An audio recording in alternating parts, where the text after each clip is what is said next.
And we are getting recorded. Hi guys, with that, I'm just going to get started. Whoever joins. So welcome to the first Q&A that we're hosting through the Tria platform. Some of the people that like Roger, Dan, and multiple other people have been doing this with me on a monthly basis. Um, but I got so many requests and people had so many questions, and I loved helping people. Hence the fact that I joined Tria. That I figured we'll put this on the Tria website, see how it goes. If people want to join, they join. If they don't, they don't. And I'm here to answer questions. I have previously, which we can do again, but I've previously analyzed deals with people. I've literally put a deal on this platform, went to Zillow, and analyzed on here how to analyze that deal. We've spoken about how to find money for your deals. How do I find money for deals? We talked about flips. We talked about good areas to invest in. Um, we can talk about potential recession, whatever you guys want to talk about. To not have something that we're all going to be talking over each other, I would suggest that we put the questions in the what is it, text box or in the message box. Just message me your question. That way you can also ask a question while I'm explaining or answering the previous question. Raise your hand if you want to say something. There's a raise hand button that you can hit. I'm trying to coordinate it a little bit if you're not talking. If you can be sitting on mute so that we don't have any other noise. But those are a little bit of the ground rules that we have. Where's Anybody that? good? Where's Thumbs that? up. Where's the note thing? The note thing, if you click on, you see bottom of your screen, you see the hang up button. You can leave the call, the red button. Yeah. Two over, you see a few people. It should say should say Show everyone. 13, and then there's like a little chat option. Chat with everyone. Thank you. Yeah. Hi, Dan is starting off hot. I'm interested in your opinion of how interest rates decrease will affect prices. We're not joking around. Straight away, hot out the gate. I love this question. It's a question I'm thinking about a lot. I don't know how the real estate market is currently for everybody, but I recently read an article in July, and that said that with the pending sales numbers in May, because we always have pending sales numbers a few months later. So in July, we were getting the pending sales numbers of May. With the pending sales numbers that we had in May, that was officially lower than during the COVID lockdown of 2020. Remember that lockdown, nobody was allowed to leave the house. Showings all had to be virtual, sorry. So during the May activity, the pending sales of May were lower than the lockdown in 2020. And pending sales numbers came out in end of July again for June, and again they're pending lower. So what I really think and what I have noticed, I don't know if you guys have this app, but it's the, I don't know if you can see it, but it's the Mortgage News Daily. It's an app on Android or Apple, and it gives you an average of where the interest rates are. So rates have been dropping and dropping. They're currently on average sitting at 6.3, and 30-year FHA loan is currently sitting at 5.75. I have seen activity slightly increase, but nothing that gives me great confidence yet. I personally believe that rates are going to increase real estate activity. Where I'm a little hesitant is prior to COVID, when we had a normal real estate market, right? I'm saying normal because who knows what normal is these days. prior to COVID, and all my realtors in this room will agree with me, but prior to COVID, your real estate market was from Memorial Day till Labor Day. That's when the bulk of the real estate happened. That's when the activity happened here in North Carolina. That means that really after September, definitely after Thanksgiving, the real estate market is non-existing. So we're moving into an election year. We're going to get lower rates in September. I 95% sure on that. But is the rate coming at a time when people are not looking to buy anymore? That's the only thing that I'm not certain about, and that's the only thing where I'm a little hesitant. Now, I will tell you what I am doing, and then you're part of that, right? Because you and I are made an offer today in Durham. I have made 7 offers today. Raheem is on this call as well. I'm about to make offer number 9. And why is that? Nobody's buying. So I am currently heavily investing in the Winston-Salem area here in North Carolina. One of the most competitive markets I'm still experiencing. It's more competitive than the Raleigh-Durham area. I'm making offers over asking. I'm making offers below asking. But the side effect of nobody buying right now is I'm taking that as an opportunity and I'm stocking up on inventory. 7 offers, hopefully 8 this week. And I'm making offers to what I think works for me. And I'm stocking up on rentals. I'm stocking up on flips. So take the low activity in the market as an advantage to buy real estate cheaper. And if you guys want to see examples of the offers that I make, you guys know I'm an open book.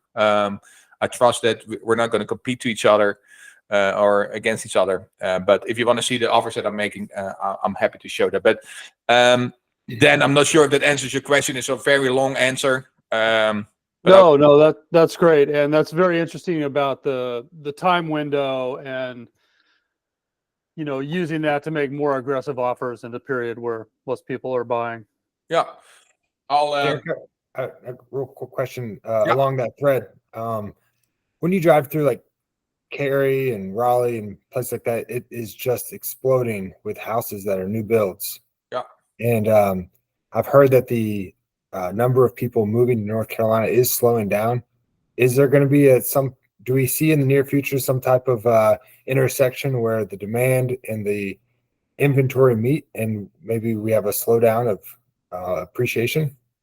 So that's a long question. No. It's a really good question. And I there was recently some data that I read about it. But it was a competitor to U-Haul. It's those storage boxes that they put in your driveway. I forgot the name. But Pods, thank you. Pods came out recently in June, came out with an article, and Raleigh rose nationwide, rose from spot number 13, most of cities where people are moving to number 6. Charlotte moved from 10 to number 5. So Raleigh made one of the biggest jumps in cities where people are currently moving to. I'm not worried, at least until 2030, I'm not worried about the Raleigh-Durham area and us overbuilding in this area. The reason I'm saying 2030, even the National Building Association doesn't know exactly what the real estate market is going to do after 2030. That means you have your Gen X, your Gen Zs are then all in the market. If we don't get more people to buy in 2013, the amount of people that potentially could buy a home and your millennials are all out of the market. So that's why after 2030, the Builders Association is not sure, excuse me, about the real estate and where real estate is going. But they were very, very aligned that until 2030, the real estate market is going to continue to climb up. So I'm not worried about the real estate area. And the reason Winston-Salem, High Point, is that Greensboro, yeah, Greensboro. yeah. I always mix them up. I'm only blonde. Continues to be so competitive. There's 2 battery factories moving there. Now one is delayed. And then you still have Disney. And Ryan, you should know that in that area, Disney's also building kind of like was it housing or something? Yeah, that's a Disney. A community is being built there in Pittsburgh, which is Chatham County. So there's just not enough housing in Winston-Salem. So no, I'm not worried about the real estate market here in North Carolina. Any other good questions? Oh, It's a long one. Yeah, Ryan asked us a question in the comment box. And Krishna. So Ryan says, question: I have a 401k remaining from my previous W-2. I am now self-employed and no longer can contribute to it. I am convinced I should take tax fee hit and then the money pay off on high interest cash only properties. My main hesitation is the lack of diversification. My investments will be a rental property in local region. So what is your question, Ryan? So Ryan is asking a question to convert his regular 401k from his previous job into what? And self-directed IRA, or what are you looking to do? I've been told a lot of people recommend that, but there's a lot of red tape, and there's also a lot of policies that could be coming out in the near future that further restrict and tax people who use their IRAs. They're running out of money, so they're finding new ways to tax things. So my thought is, I think the current tax brackets are going to be raised in 2026. If the market drops and I need that money, I don't have it. I'm just looking for a validation that I'm not taking on too much risk by just emptying it and putting it in an investment strategy that I've been successful at. But the market's changing, so it's just, I guess.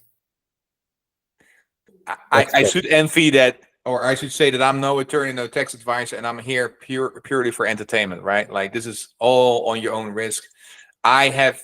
Since I have had my self-directed IRA, I am with Adventa. I don't get endorsements from them. I don't get sponsorships from them. I find them to be the cheapest for the purpose that I'm investing. When Biden came in office, and I don't want to make this political. When Biden came in office, he first was attacking the 401k, the self-directed IRA. He wanted to stop that. Yeah. And I don't know that there has ever been a precedent that it was not trying to attack that, other than maybe the recent Republican precedents. So since the existence of of the self-directed IRA, there has been suggestions to change it, and it has never ever gotten anywhere. So my personal advice, if I was in your shoes, I would have Warren Buffett said it the best. Wall Street is the only place where people in Ferraris take advice from people on a bike. So why would you want to do that? Why don't you want to be in control of your own money? It's your money, you earned it. And you can put it in a self-directed IRA. You can invest in real estate. You can invest in the stock market, or whatever vehicle you want to invest in. The keyword here is self-directed. You decide. It's your money. You decide. And I don't want to. And now I'm by no means am I driving a Ferrari, and neither am I close to that. But I don't want to take advice from somebody that takes a commission. And Adventa takes a little bit of a commission of my money, but I decide what the best vehicle is and the returns that I want to get. So, yeah. So you're saying don't sell. I should transfer it to a self-directed IRA. Yes. Is it that great? It's better to give up. You're giving up some freedom. The taxes is. Those are a little bit more difficult to do. The tracking of it, the regulations, all of that's still worth it. As a matter of fact, I hang up the phone just before this call, around 5 o'clock from Adventa. I made too much contribution to my IRA, and so they called me and said, "Hey, we cannot cash this check for you because you're making too much contribution." Meaning they're watching out that I am not being taxed heavily, that I stay within the boundaries of what I can do within the tax limitations. Right? They're approving the documents on the loans that if I give money to people, they're the ones approving the documents, making sure everything is legal and everything is correct. So you have the support system of a custodian behind you while you decide where you're going to invest your money.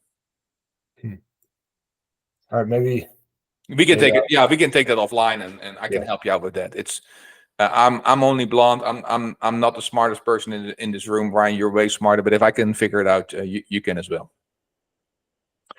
All right, we had another question. Krishna, I'm looking to get into the business of fix and flip. Exciting, yay.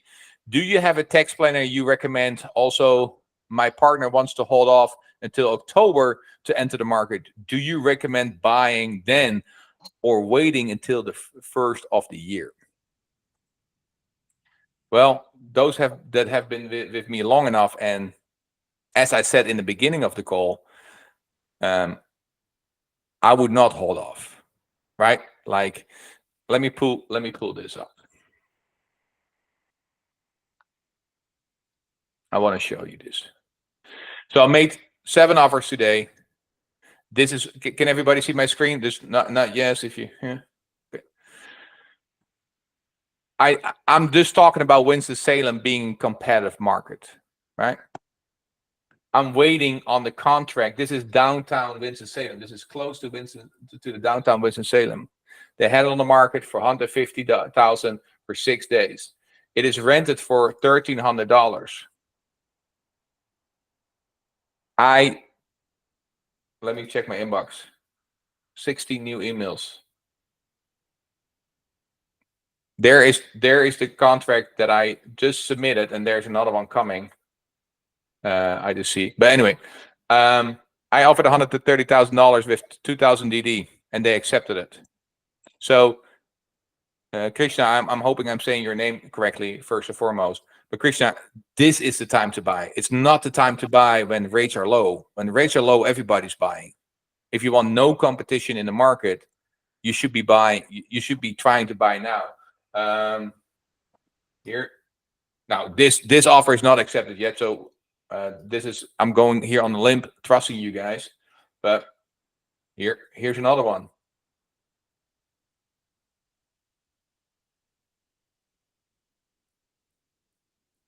We looked at it today. We made another $130,000 offer, right? So now is the time. If you want to get started in fix and flips and you want to find the deals, do that when nobody else is competing with you. And now, be wise. Don't overbid. Don't overdo it. Make sure that you have an exit strategy, right? Most of my flips that I have, and I have done that this year. This year has been a different real estate market, but I have put several of my flips back into my rental portfolio or back into my rental portfolio, right? Like some people are just not offering anymore. So make sure that when you run your numbers, and for those that want it, I'm putting my email here in the comment box. I have RRP. So I have a form. I have an Excel form that you put in 3 numbers. I can show that as well, and I share. I'll share that with you for free. But here is my Excel form. Up there you go. So these are properties that I sell. The only thing in this Excel sheet you have to put in are these 3 numbers. If you put in these 3 numbers, your purchase price, your rehab budget, which you always will get from your contractor, you will get your rehab budget. The purchase price is listed, and from your agent, you get a CMA or an ARV after repair value. If you put in these 3 numbers, it will spit out a profit. Yes, I'm giving away this property. I want to get rid of it. But We just email you for that. Yeah, email me to say, Erik, can you share that Excel form, and I'll email you that. Okay, thank you. Yeah, and this is calculating a realtor fee at 8%. This is calculating 2%, 2 points holding cost, and 14 and 12% interest rate. If you don't make money using this Excel form, I don't know what will do it. But Krishna, did I answer your question? Yes, you definitely answered that question. Also, a tax planner, we were kind of wanting to make sure that we were knowing what we're getting into and ahead of the game in terms of taxes. So do you have anyone that you recommend, or any strategies or any advice? Yeah, I can mention mine, but I haven't done it so many times that he's not taking any new clients anymore. So I apologize for that. It's okay. I'm just wondering what the best approach is for tax advice. I'm trying to envision. I'm not sure what you're trying to get out of it, because it's hard to predict in the future if you don't know your income yet from fix and flips, right? We all know that if you hold an asset shorter than a year, you're paying short-term capital gains, right? That's why Yes. I'm having flips and I'm having rentals to offset it a little bit. Okay. And so do some research on how you pay your taxes. Do I want to buy more rentals to offset my short-term capital gain numbers, or do I want to go heavily into wholesaling, or do I want to go heavily into flipping? But yeah, I'm not sure if I'm helpful with that. Sorry. Erik, are you purchasing them through your self-directed IRA? So how does that, if you are? No, then, I purchase all my properties using my LLC. Self-directed IRA, you need to invest in arm's length.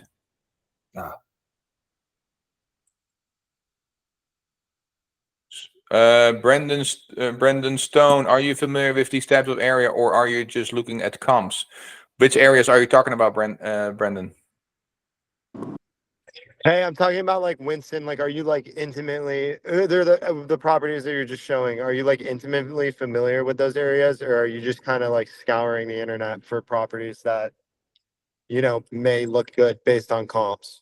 It's the numbers game. It's a numbers game. I've been once to Winston-Salem, once, and I was surprised with what the city had to offer. I fell in love with the city. I mean, I didn't picture there being high rises, and it felt like a little bit like downtown Durham, a little hip. Other than that, I have a realtor that gives me the CMA. I got a contractor that gives me a bid, and I have a management team that says how much I can rent it for. Maybe I go back there once, but no, I'm not planning on going back. So it's pure a numbers game. Does the property look good to me? It doesn't need any repairs. Let's move forward. Got it. I'm trying to build up my courage to continue investing out of state. I had sent you those 2 Goldsboro properties I had under contract. Yeah. I mean, get the right team. While I was in Amsterdam, all of July, I started investing in Cleveland, Ohio. Never ever would I thought that I would go there, but I found the right guy, a business partner. We have a right team there. When you want to go into a market first, I know this is super hard when you want to get started, but I would recommend just call up a realtor or call somebody up in Tria. Start here. Call somebody up. Say, hey, Ryan, I'm looking to get started in Winston-Salem. Do you know of a good realtor? That's what I did, right? And I had no properties in Winston-Salem until April of this year. So I called a few people up, said, hey, who can you recommend? They recommended me a management team. The management team said, hey, who can you recommend is your best contractor? Gave me a contractor. The contractor said, I called the contractor up and said, contractor, you're recommended. Can you send me some pictures? He did. And can you send me a realtor that you have worked with a lot? Because you want to get a realtor that does a lot. You want to make sure that there's a realtor that is out there, that helps, that is hunting, not somebody that just sits there And that's how I built my team. That's how I could have gone to Winston-Salem once and finished an entire flip and have a rental right now and making seven offers today, right? Build a team, do some interviews, ask them some questions and stuff like that. Are you also using a realtor to submit offers? Always use a realtor. If you use a realtor to run your CMA, pro tip, guys, if you be loyal to your realtor, or be loyal to anybody at first. But if people are not giving you loyalty back, feel free to pivot. But if you're showing loyalty by the realtor who runs you and who gives you a CMA or a competitive market analysis or an ARV after repair value, be loyal enough to make that offer with that realtor for that property. Then when you're ready, sell that property with the same realtor.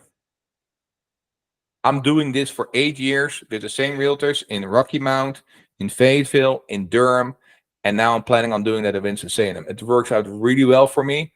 I can email them on Sunday, I can email them on Monday night, and I get the details in a matter of minutes. So, Miss Depp, can you explain your buy box? Seems you go from lower end properties. Yeah. Isn't that hard to make numbers work considering the cost of rehab? So Deb is asking what my buy box is.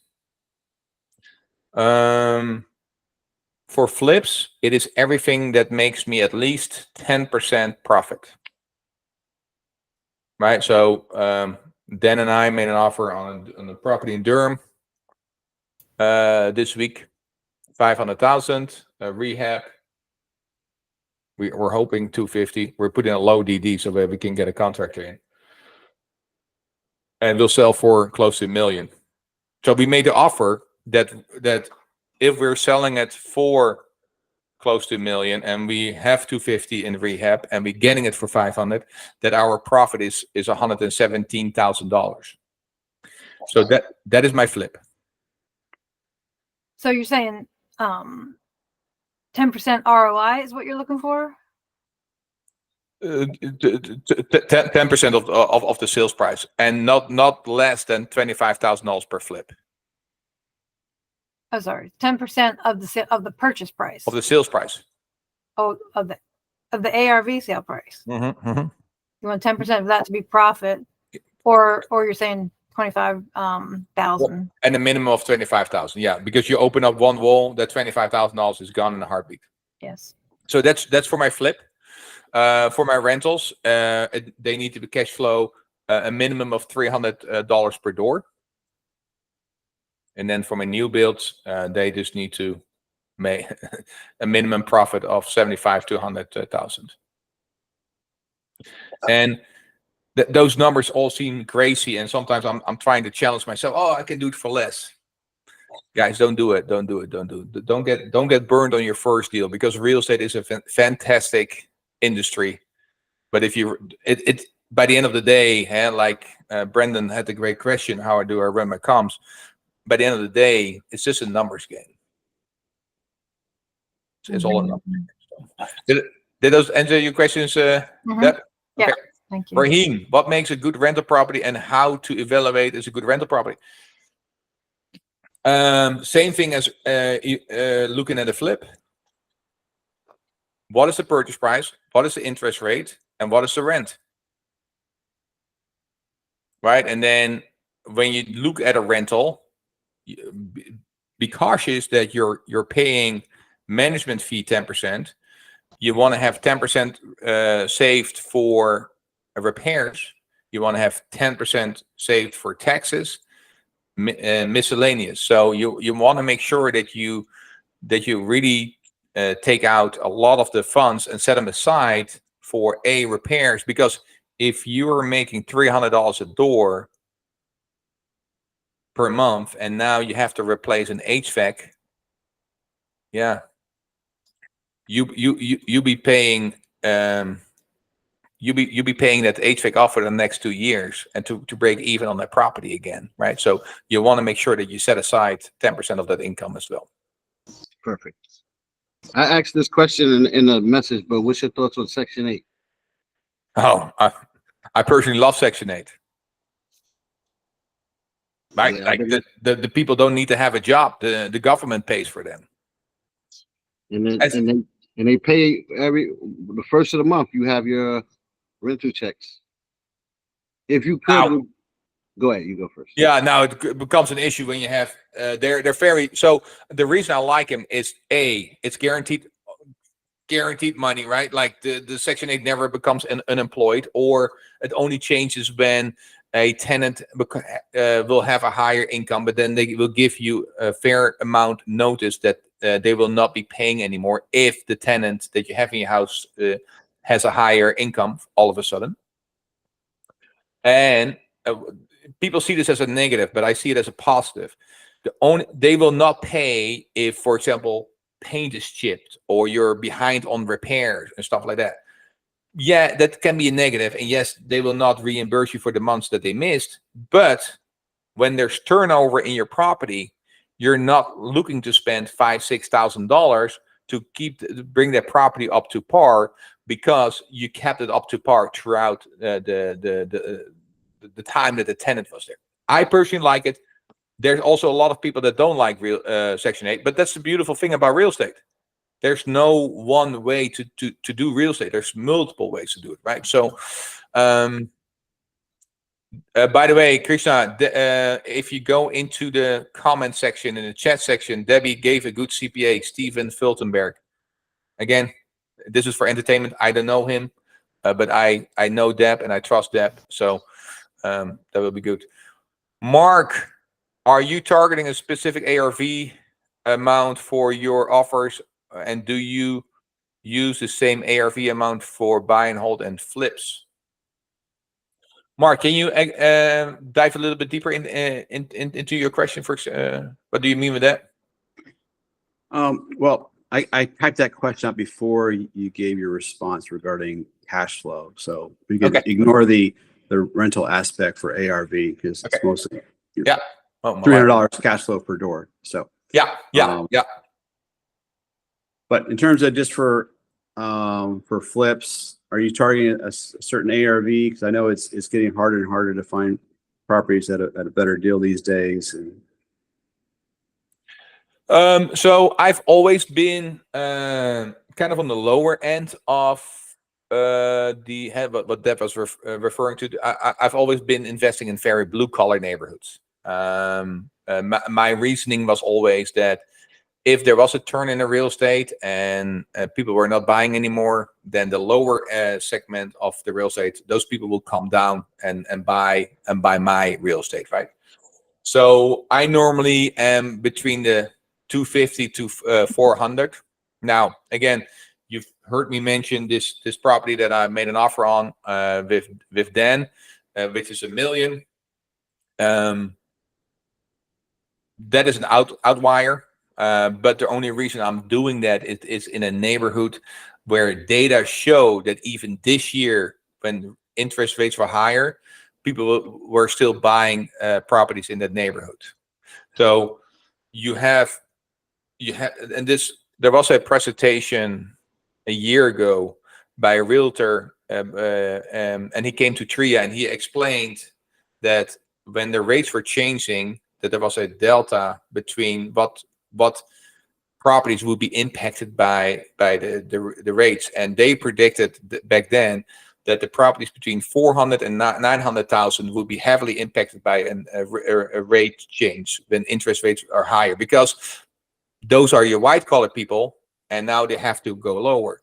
Over $1 million or over $900,000, those people, most of those people have enough money; they don't care about an interest rate. So I'm not sure if that answers your question, Mark, but yeah, I'm good. I'm normally staying around 300 to 400,000. Okay. Awesome. Brendan Stone, will you ever wholesale on a market property? Will you ever wholesale an on-market property you get on a contract for a good price? Interesting question. No, because I'm normally make more on the flip. Now, if I get it for such a good price, I hold it in my rental portfolio and I make more money a few years later, right? That's me. I had a wholesale business. I stopped my wholesale business. It's too much work for me. I just don't like the amount of work that goes into it. So I'm not sure if that answers your question.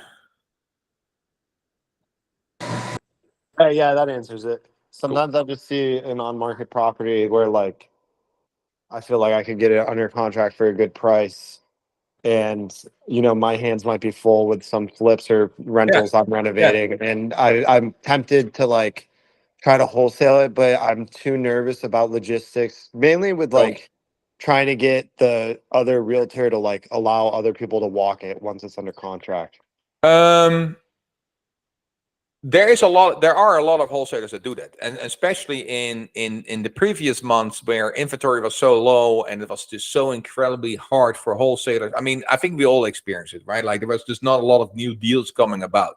Like even the biggest wholesaler in the area, New Western, was not sending out a lot of deals, right? So there were a lot of wholesalers that did what you were suggesting, and it all comes down to like being upfront. As a matter of fact, I with one of the other people here on the call, I have a property in Jacksonville, North Carolina. The wholesaler had it on the contract. The property was on the market, but he told the agent what he was going to do. And why would an agent not accept an offer if a property is on the market for? I mean, I wouldn't try this with a property that's on the market for 1 day, but if a property is on the market for several days and they're clearly not getting any offers, and you're getting an offer that they accepted, be upfront.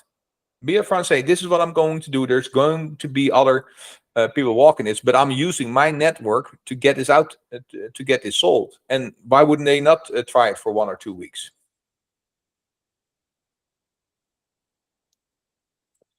Raheem. Lisa says she needs your number. You guys can use the chat box to chat with each other. Brandon Stone, with the Section 8, the tenants chip their paint or cause damage, are still responsible for that? No, you are responsible for that. It's with Section 8, you are responsible for regular wear and tear to the property to fix that. Now, if a tenant, of course, throws a brick to the window, that is on a tenant. But if there's regular wear and tear to the property, you will be responsible for fixing that. Any good Section 8 connections you have in the Fayetteville area? Do you know, Brendan, do you know Mark Horton? No, I use a lot of properties right now, but they're anti-Section 8, and I feel like all my properties would be very viable for Section 8. My property manager in Fayetteville is Pineland or Mark Horton. Killer dude. Special forces and gets the rent paid and has Section 8. Has because of his connections, have connections with the army to get people in there that needs have special programs as well. So I don't know of anybody, but I'll let my management teams handle that. Here we go. Marie, when you identify an investment property that is off market, how do you approach the owner? Marie, do you already have the contact details, or is it something that you're looking to get? It's a property that is next door to a friend of mine, so I feel confident that I could get the owner's information, or just with some more digging. It's apparently in probate. Okay. So what I normally do is if I only know the address, right? I go to whatever county website and I try to find the owner's name. Okay, now we find the owner's name. It's Marie. Then I go to whitepage.com, white pages. And then I type in their name, and then you can see a history of where they would have lived. And if that address lines up with the address that you're looking at, that is most likely the person.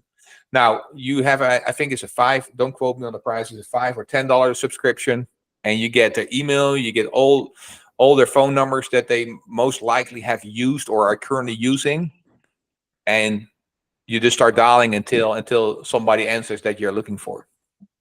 Okay. Yeah, that's how I do it. That's how I find my own property. But then what verbiage do you use? I don't want them to feel like I'm a ambulance chaser or a, knowing that it's in probate. Yeah. I just don't know how to get the conversation started where my good intentions are conveyed and that I do want it to be an altruistic transaction. I don't know how to get that started. So so if you were the seller, right, or if you were the property owner, I will call you up, say, hey, Marie, my name is Eric. It's now a good time to talk. Give them the opportunity to at least say yes, right? You want to get a yes out of them, because if you get a yes out of them, you break that ice, because it's always hard to get a yes. So get a yes out of them. Now you get an engagement, right? That was when I was in sales. That was one of the sales trainings that I had. Mm-hmm. They say yes. If they say no, then you ask them for a better time and you honor the time and say, hey, Marie, I saw your beautiful property on 123 Main Street. I'm super interested. I would love to buy that from you. Are you looking to sell this property, and have you thought about selling it? No or yes? No. Okay, why not? Is it maybe in the future? Are you looking to do it in the future? Yes. Okay, fantastic. Have you thought about a price? Can you tell me a little bit more about the house? Right. So you want to keep them talking. You want to get an early yes. And the second tip I give you, people that if you ask people if they had a great conversation, they're most likely to say yes if they spoke the most during the conversation. That's very true. So I'm People thinking, love to hear themselves. this is a great meeting, right? Like, I love this meeting. So. Okay. And then as far as setting a price, if they say, well, what do you think it's worth? Like I of course have a number in my mind of like what it would appraise for, but I don't want to pay what it appraises for. So I don't know how to broach that. What would you do? Hey, Marie, thank you so much. Yeah, I would love to give you a really good price, but before I'm going to be very disrespectful to you, can you tell me a little bit more about the property? Does it need any work? Is the HVAC working? Is the roof leaking?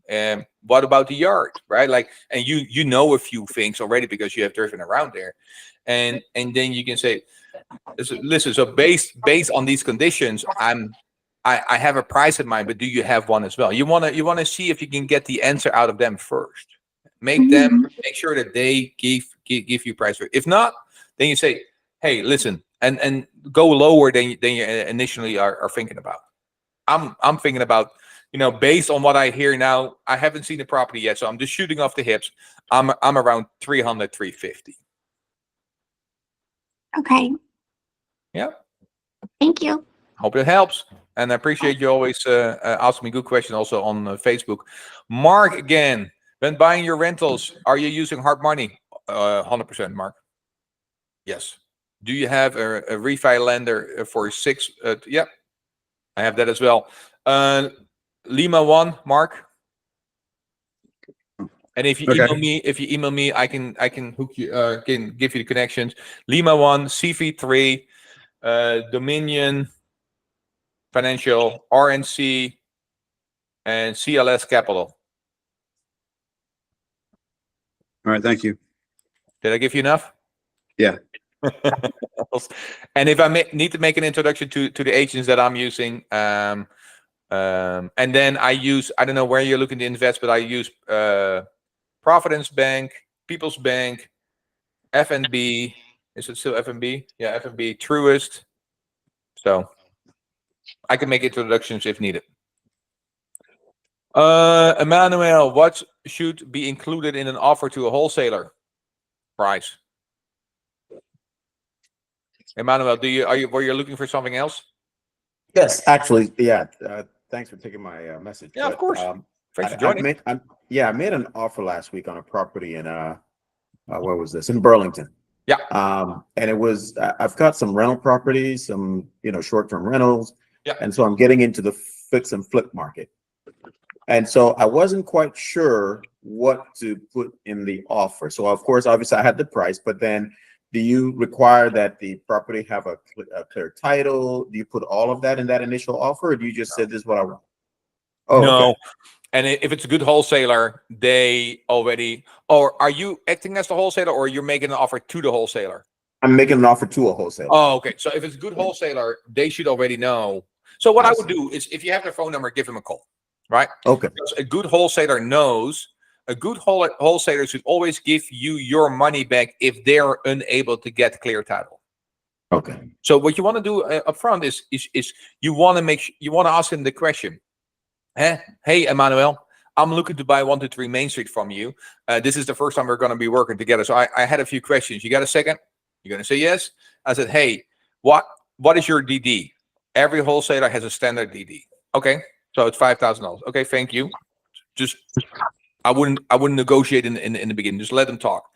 Sure. Emmanuel, what are you doing when I did everything right, but you're unable to get clear title for me because there's issues with the seller? What happens to my DD? Okay. Oh, it's non-refundable. Why is it non-refundable? I acted on everything that I was supposed to do by contract. I did. Can you explain to me why your DD is non-refundable? If the DD is not refundable, I would recommend you be very careful working with the wholesaler. Okay, great. Yeah, but you want to get that out of the way in a conversation. Most contracts should say that if the wholesaler is unable to perform, that they will give you all your money back. Now, the contract will also say that if you're unable to perform, they can sue you for another $250 because they have made cost. Okay, thank you. Yeah, hope that helps. But guys, be careful. There's still wholesalers that I also see wandering around in the TRIA corridors that sometimes do not pay the DD. Be very careful. Make sure you get your DD if you perform, but they're unable to perform. Please be careful. Thank you. Yep. Thank you for joining, by the way. Van Depp, what is your experience with the Jacksonville, North Carolina? Do you think it would be for flips? I'm doing a $500,000 flip there, Depp. So I bet it better be a good market for flips. Yeah, I think any coastal other than this week is a good is a good market. We looked at the data, and the data makes very much sense for us in that area.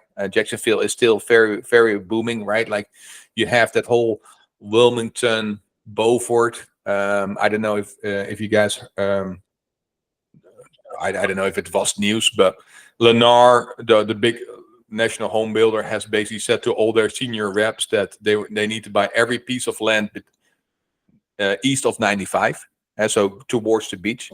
So there's a big push out in that direction. Yeah, I think there's so much development going on there. There's so much development going on between Jacksonville and Myrtle Beach, Wilmington. It's by hospitals. I think it's a good buy and hold, but I also we bought it as a flip. I think it's a good flip area. So is that your first property there? Yeah, it's my first. Yeah, I have my short-term rental is in South Topsail Beach, but it's my first flip in Jacksonville. Yeah. Awesome, thank you. Roger, Eric, when you sell a property, flip or offering a buyer agent commission, I always offer. Now, I always offer buyer agent commission. This is something new, guys. This is as of August 1st, right? We're having to sign different waivers. By the way, pro tip coming up. Alarms going off. If buyers now want to look at your property, they first have to sign an agreement with a realtor. That makes them very, very hesitant. So what do? All my realtors have to do open houses again, because then the potential buyer does not have to sign a waiver first to see the property. All my realtors are going to hate me, but please tell all your realtors open houses are a hot thing again. You need to do open houses. Otherwise, if a buyer wants to potentially look at a property, they first have to sign an agreement so that the buyer's agent knows what his or her commission is. Is it making sense? Oh, Lisa's raising a hand. Now I'm in trouble. Lisa, go ahead. I know what I'm saying is, yes, that is a very good point. And I do think a lot of real estate coaches are now promoting how to do a successful open house again, doing classes and, and things like that. But here's the thing. As soon as they walk in the door, they have to tell them, say, hi, thank you for attending this open house. By the way, I am only working for this. They have to tell them first thing, I am only working for the seller. You are not represented at all. Please do not tell me any pertinent information. So like if that buyer walks in and they look and they're like, well, you have it listed at 130, but my max is really 120. They have to tell them before they say that. Yeah. You are not allowed to tell me anything, because whatever you tell me, I'm going to go tell the seller, because I no longer have I will have no loyalty. It has always been that way. I'm going to be honest. Nothing has changed in North Carolina. We've always been a buyer agency state. Our contracts have always said the buyer must pay their buyer's agent. But it did say we will seek compensation from the seller. Yep. Now, the agent can't seek compensation from the seller unless they go directly to the seller. They can't seek it through the seller's agent. But that is one important thing. But I think you got a good point. I do think I think open houses are going to be good. We just are not allowed to advertise anymore that you will pay the buyer's agent. But you can tell a buyer's agent you'll pay them directly. But you can't tell us to tell them. See, Lisa's screwing everything up. Lisa's also on the board of 3M. So I always appreciate her insight. So Roger, keep yourself out of trouble. That's the thing. Keep yourself as a seller out of trouble, and keep yourself as an agent out of trouble. So I always pay a buyer's agent, right? Like that. I calculate my numbers there because it is home ownership is already very expensive, and it's already becoming very difficult for generations, right? So this rule or this regulation that the National Real Estate, however you call them, put in place is in favor of sellers, not for buyers. So you're making it harder and harder for buyers to buy a property, because if I, as seller, do not pay a buyer's agent, then the buyer has to do it, and the buyer can already hardly afford that property. If I want to sell my property, Roger, and I calculate my numbers correctly, there should be margin to pay a buyer's agent.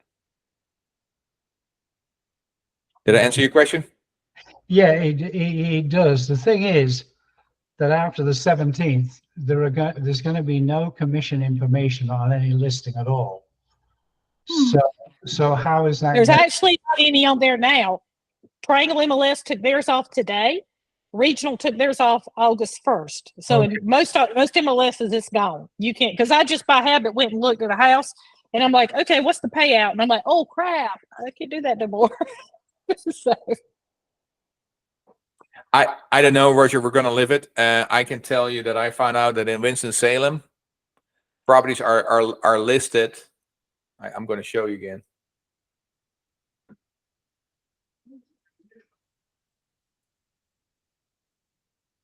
And there's no square foot listed on Zillow. None of them. You know why?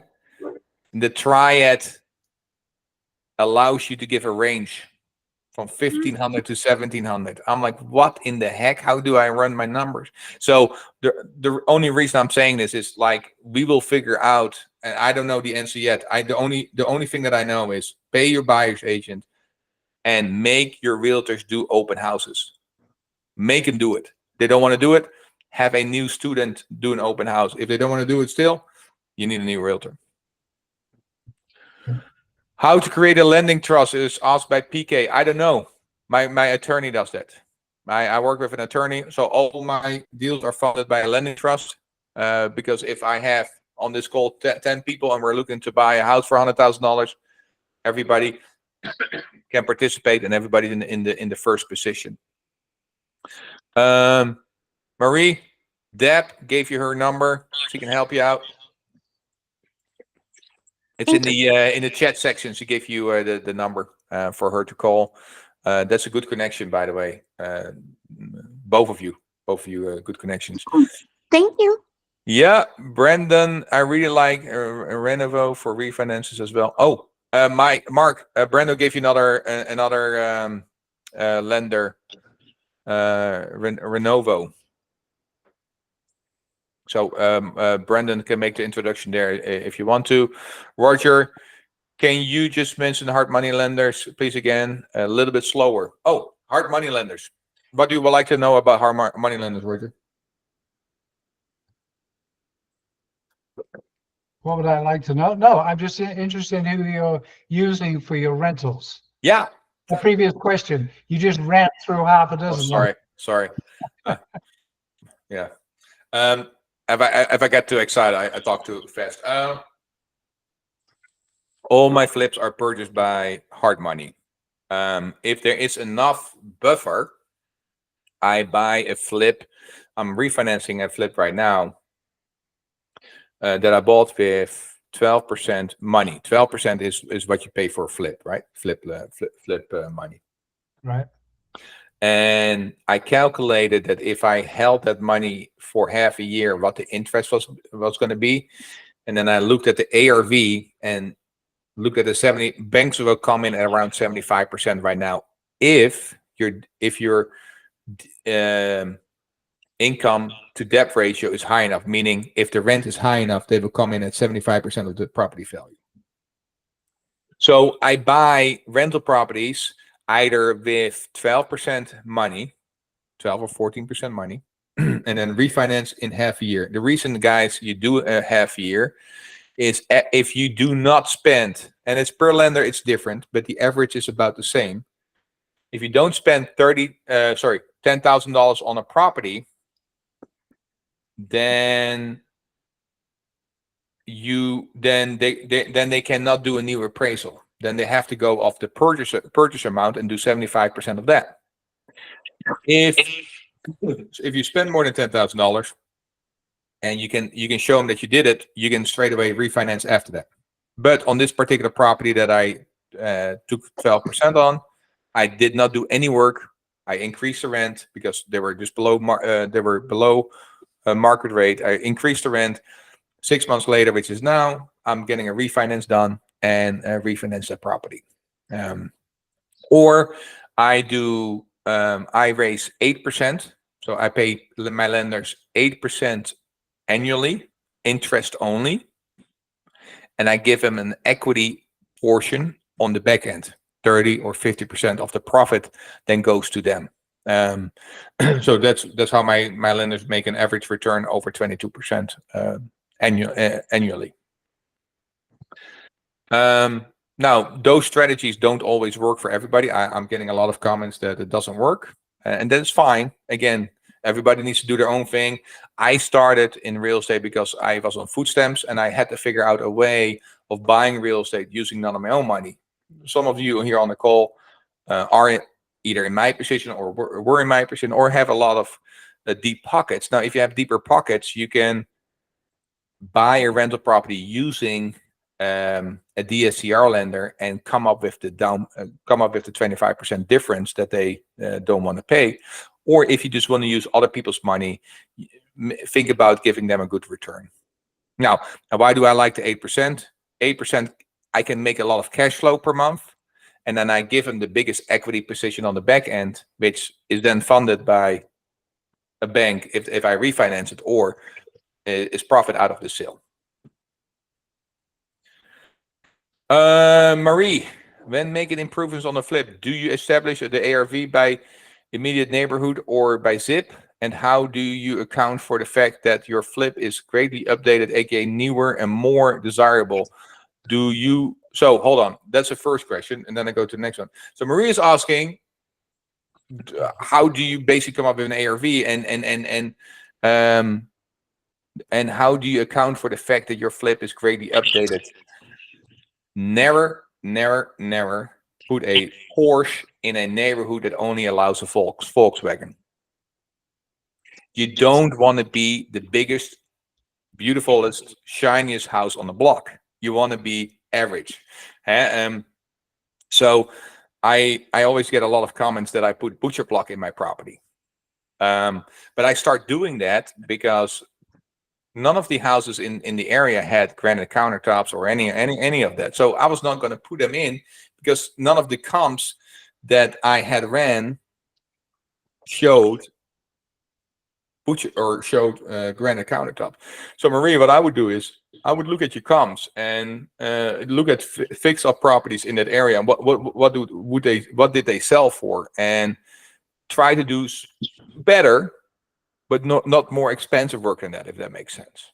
Yeah. So I don't know how much it's based on the actual like specific neighborhood versus the more of like a 2 or 3 mile radius. Because the property that I'm presently working on, for example, the immediate neighborhood, I can only do maybe like 50 to 75 in improvements. But if I cast a wider net, then we're looking at being able to push the resale value, the sales price well over 900. So it gets me into a different ballpark. So my situation is that it has an attic where I could finish more of the attic, and it has a covered porch that I want to enclose as a sunroom to add square footage. So I could be adding square footage in the attic, adding square footage with enclosing the porch, but I just don't know if that's, I don't mean to get too specific. I hope this pertains to other people. I just don't know if that's overbuilding when I look at the immediate area versus the zip code or like a 2 or 3 mile radius. So 2 questions I would ask. Mm-hmm. What is that going to cost you? And what is your profit going to be, right? Like if your profit margin is the same, and what I mean with that is if you spend $50,000 now and you make $50,000, then who cares? Yeah. Yeah, and then if you spend $100,000 and you make it $50,000, then why would you take that bigger risk, right? Totally. And the second one is like, am I becoming the biggest property in the immediate neighborhood? Yes. And am I, because bigger properties doesn't always mean you sell it for more per square foot, right? Like it's the smaller sometimes the property, the higher the square foot price is. Mm-hmm. Again, it's a numbers game. Look at the return on investment. Is it worth your time? And are you going to make more money? Then there can be an argument, and then you look at the neighborhood and say, okay, is the average square foot in the neighborhood $2,500, and am I putting a house in there for almost 3,000 square foot or 3,200 square foot, and am I then taking a risk, right? Yeah, I'm just thinking cost per square foot. If I can add, by finishing the attic, finishing the covered porch, if I could add another 500 square feet, I don't know if I'll do my best to crunch the numbers. Yeah, we'll and you and I can take this offline. Yeah. But also, when you do go into the attic, right? Now you're building another floor. Do you need a structural engineer? Do you need to change something? Because now all that weight has to carry down until the foundation. Yeah, it's a walk-up attic that they didn't finish. Okay. That's why I wanted to buy it. Yeah. Yeah. Okay. Do your flips compete with new builds price wise? I don't know, because if I do a flip, I don't pull comps from a new build. But I guess they should. Now, because the square foot price is often close or similar, but new builds can sometimes be higher because it's just a new build and can be in that particular area, can be more desirable. I'm working on a high-end flip that hope to sell for over 900K. Yeah. And I know the areas that you're in, and I don't think you're gonna have an issue there. But yeah, you don't. What I'm most concerned about is that you're putting in an beautiful product, because I know you're doing fantastic work, but that the neighborhood won't completely appreciate the finishing touches that you put on there. Yeah. I mean, you and I can take this offline. Feel free to connect with me, but I would elaborate with a realtor to see what. Okay. Thank you. Yeah, absolutely. Lisa, Eric, would you recommend staging flips? I hardly do it. I've done it. I've done it through a company, and it hasn't worked for me. So, I mean, again, Raheem, there's people have different opinions about it. I never done it. I think I always try to do a flip that has a good flow. Now, if you have a property that is very unique and doesn't have a good flow, maybe you do it. Maybe you stage it a little bit to show them, hey, this is how I would do it. But my properties, I normally take out walls or add walls to have a better flow through the property. Brandon Stone, I'm shocked you don't use Click or self-listing MLS services to sell your property. Yeah.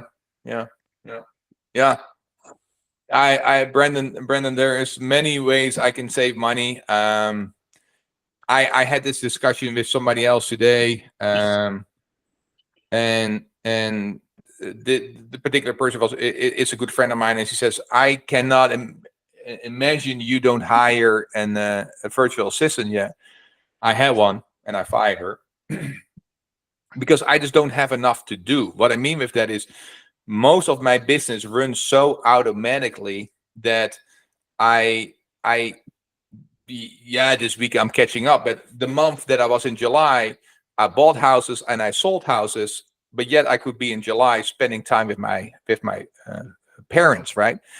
So are there ways that I can save money? 100%. And this is the beautiful thing about real estate. What I wanted to do is I didn't want to create another job. I wanted to create another income. So a lot of my things go on autopilot, including payments, or realtors know what they need to do. When my contractor is done, the contractor emails me and the realtor that he is done. And the contractor only gets a payment after the realtor has accepted the property. I never go look at my flip. I often don't see the property in Winston-Salem that I made $33,000 on. I've never seen it. I've never seen the final product because the realtor has to sell it, not me. So it is. Brendan, I'm not saying that your way is wrong or that you're wrong with self-listing properties, but to me, that's not going on autopilot, right? So it's a brilliant ideas, and you definitely had me think there for a second. But I want to have my business on autopilot because I want to be gone another month in another country and live there. That's my goals. But it is a fantastic suggestion, Brendan. So I appreciate you on that. Krishna, are there any books you recommend for newbies? Have you read Rich Dad Poor Dad yet? I'm almost done with that one. The Millionaire Next Door? Okay.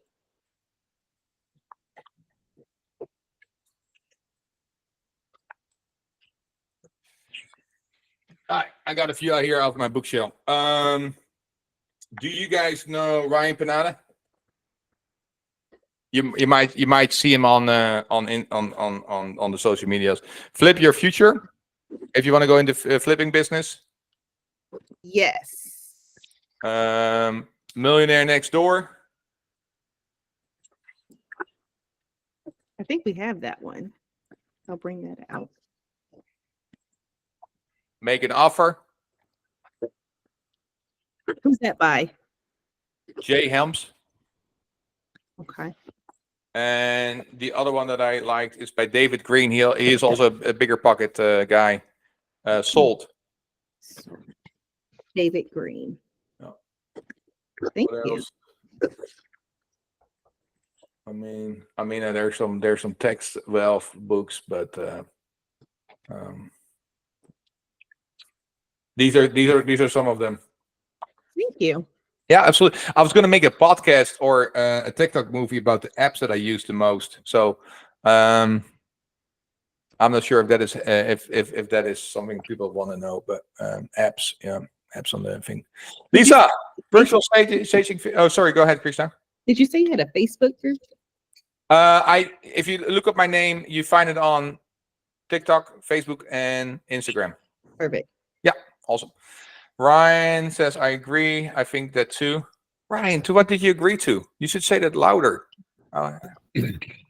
Lisa had a great suggestion that for $50 you can do virtual staging. I've done it to sell one of my flips, and I could not tell. I was shocked. I thought you agreed with something with me, and I was like, no, never. Oh, I would never do that. And no, exactly. That's why I was like, I need to record this.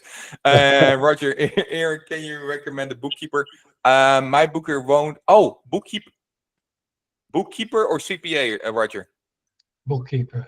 Bookkeeper. My bookkeeper is. Oh, Well, both actually would be good. CPA, I don't, and Deb had one earlier in the comments. The bookkeeper I am using.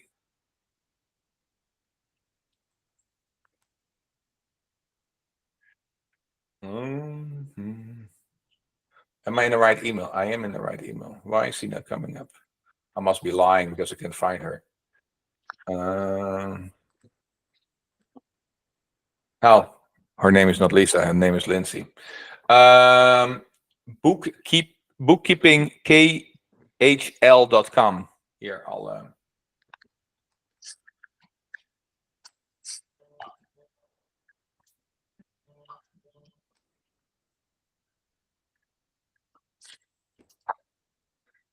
Give him my name.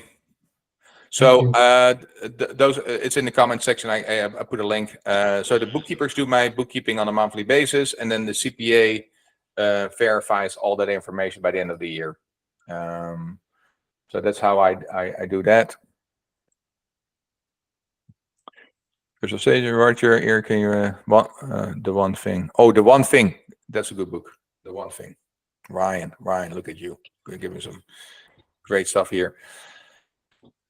Hi, this was the first one of many. How was this? Is this adding value to your time? Is this helpful?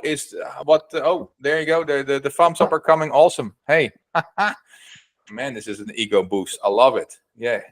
Any other questions? Look at that. The hearts flying, man.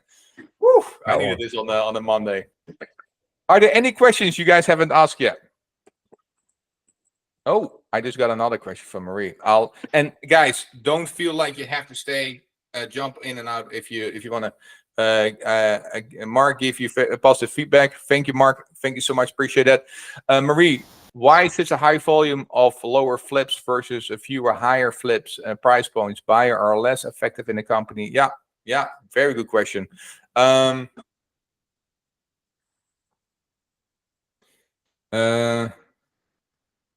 I think it is risk aversity. I'd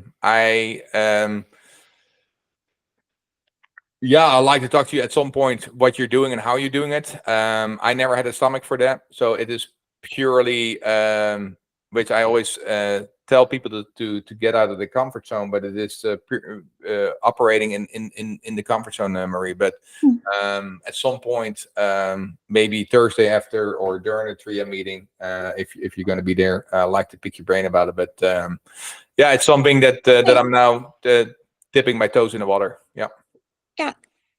Well, one of my rationales is that the labor cost is going to be close to the same for a lower end flip versus a higher end flip. Yeah. So you're just going to pay more on materials, but save on labor. And then, as we've discussed, the economy fluctuations aren't so much an issue. I think there's more competition, and I think there's less. Just my perspective is it seems like there's less, and when it's high stress life working professionals, they expect to be able to move in and just not have to touch a thing, and they're willing to, if they truly love it, they're willing to like overpay for the convenience. Yeah. So. Yeah. I'd love to pick your brain about it at some point, but Just curious. Yeah, but yeah, I would look forward to discussing that because I've been contemplating if I want to do the other transition in the other direction and, you know, do the opposite of what I've been doing. So I'm really in that contemplation stage. Thank you.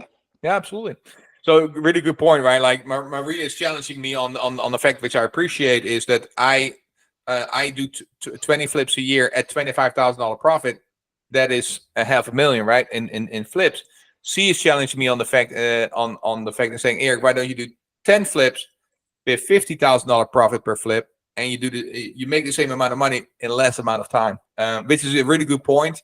I started, and again, real estate, whatever you guys are doing, it's if you run your numbers correctly, it's not wrong. My strategy was always to focus on the blue collar because that was always an housing market there was always a need for that. I see Marie's point where she's saying there's also always a market for the higher segment, and you skip everything that's in between. So maybe I tapped my toes into that a little bit. If Dan and I land that offer, then we have $1 million property on our hand. But in the meantime, I'm tapping my toes into the new builds, what I'm going to be doing. So I think there's a lot of money to be made there as well. Yeah, I just feel compelled to add that I come from a blue collar background with a dad with dirt on his boots. So it's not due to my upbringing. It's just from market analysis and taking kind of a go big or go home, throw it all into one. Yeah. I answer one more question from Krishna, then I'll let everybody go, and I appreciate everybody's time. I have a partner who wants a JV in Cleveland, Ohio. He has a lot of experience and a large team to get the job done. How do you recommend setting up compensation agreement? So, well, that's just where I went, Krishna. So I love the market. So if you don't come to a deal there, send it to me. Maybe I can work out some compensation. But the way I did it with my business partner, because it sounds my business partner there had a realtor team, had contractors there, had everything there. The only thing that he was lacking was money, and my lenders only want to follow me on a deal, not somebody else that they don't know. So we set up a company, did a JV, did a company. Our name is in the company. We did an operating agreement, and we have a company that company now purchased the property. So there's no two ways about it. I can never talk to him anymore. We're on the company, so that property won't sell without my signature, because that's also listed in the operating agreement that all decisions have to be signed off by both. And we both have access to the bank account, so I can see on a daily basis what he is doing. And I would always recommend that in any partnership, you both have access to the bank account. You either do a JV that you get recorded, or you do what I think is the safest way, is you just start an LLC. Okay, thank you. That's actually very helpful. He does have I don't know, I'll send you over. He has something that I had to pass on, so you may be interested. It's not quite Cleveland, it's in Akron, so I don't know. That's where my first property is, in Akron. Oh, okay. Four unit. So yeah, okay. I'll send it to your email. See if he still has that deal on the table. Awesome. Okay. Well, with that, everybody, thank you so much. I'll see you next week or next month again for this Q&A. In the meantime, Tria has a ton of events. I hope to see you Thursday. I'm the host, of course, of the main meeting. Thank you, everybody. Have a wonderful night and happy Monday. Thank you so very much. Thank you. Thank Appreciate you. you guys. We appreciate it. Thank you. Thank you. Thank you. Bye. Bye. Bye.